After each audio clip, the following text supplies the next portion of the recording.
Welcome back to mark 64 மணி 9 போது. இன்றைக்கி ஞாயிற்றுக்கிழமை சண்டே. எங்கள் வீட்டில் பார்த்தீங்களா, நேற்று மதியம் சாதம் வடித்து வச்சுருந்தா அந்த செலவே அவளை வடித்த சாதம் அப்படியே இருந்தது. என்ன பண்ணுறதுன்னு தெரியல. அது அப்படியே ஃப்ரிட்ஜில் வச்சுருந்து இப்போ நான் பொங்கல் தாளித்து விட்டுட்டேன். சூப்பராக இருக்கும். அந்த மாதிரி பொங்கல் பண்ணும்போது எங்கள் முந்திரியை காணணும்னு நினைக்காதீங்க. எங்கள் வீட்டில் பார்த்தீங்கன்னா முந்திரி போட்டால் எனக்கு வேணாம் உனக்கு வேணான்னு ஏலம் விடுவாங்க. அதனால் நான் இன்றைக்கி என்ன பண்ணியிருக்கேன், ரோட்டு கடை பொங்கல்னு சொல்லுவாங்க பார்த்தீங்களா, அந்த பொங்கலை தான் தாளித்து விட்ருக்கேன். அப்படியே சாப்பிட்டோம். அப்புறம் கடைசியில் எல்லா முந்திரி என்கிட்ட தள்ளுவாங்க. நானே சுகர் பேஷண்ட்டு, அதுக்காக இன்றைக்கி நான் முந்திரியெல்லாம் போடலை.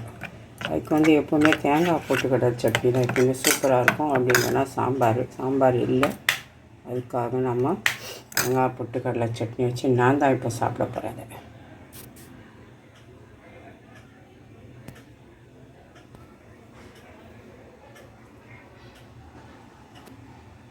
ஃப்ரெண்ட்ஸ், இன்றைக்கி என்ன சமையல் பார்க்கலாம். சண்டே ஆனால் எப்போயுமே சைவம் ஆகிட்டோம் நாங்கள். நேற்றே கடையில் பிரியாணி வாங்கி சாப்பிட்டாங்க.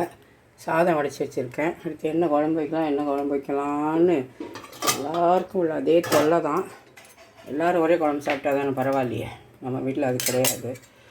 நீங்கள் உருளைக்கிழங்கும் ஒரு முருங்கைக்காய் போட்டு இந்த காஞ்ச நெத்திலி இருக்குது பாருங்கள், அது போட்டு ஒரு 2 பத்தை தேங்காய் ஊற்றி குழம்பு வச்சுருக்கேன். நெத்திலி போடாததுக்கு முன்னே கொஞ்சம் குழம்பு எடுத்து வச்சுருக்கேன். அப்புறம் ரசம் வச்சுருக்கேன். இங்கே மோர் இருக்குது. அடுத்து இங்கே கொஞ்சம் அப்பளம் போகும். கடையில் வாங்கினா வத்தலம் தான் பொரிச்சு வச்சுருக்கேன். இதான் எங்கள் வீட்டில் இன்றைக்கி சமையல். இன்னும் ஒருத்தர் இருக்காங்க, அவங்க என்ன சாப்பிடுவாங்க எனக்கு தெரியாது. அதுக்கு அடுத்து இங்கே கொஞ்சம் வெங்காயம் கட் பண்ணி வச்சுருக்கேன். முட்டை ஆம்லெட் போடுறதுக்கு ஒருத்தர். அவ்வளோதான் ஃப்ரெண்ட்ஸ், இதுதான் எங்கள் வீட்டு சமையல்.